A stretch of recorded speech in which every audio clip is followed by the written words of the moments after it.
नाही नाही, कल्याण डोंबिवली महापालिका हे कुरणच बनत चाललं आहे ना चरण्यासाठी.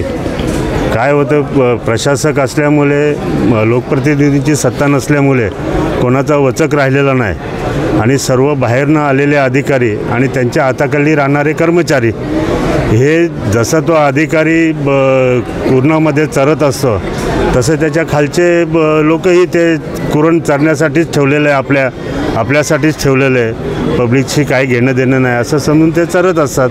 त्यामुळे हे महापालिका आयुक्त आता चांगले आलेले आहेत, IAS ऑफिसर आहेत, डॅशिंग ऑफिसर आहेत, चांगलं काम आहे त्यांचं.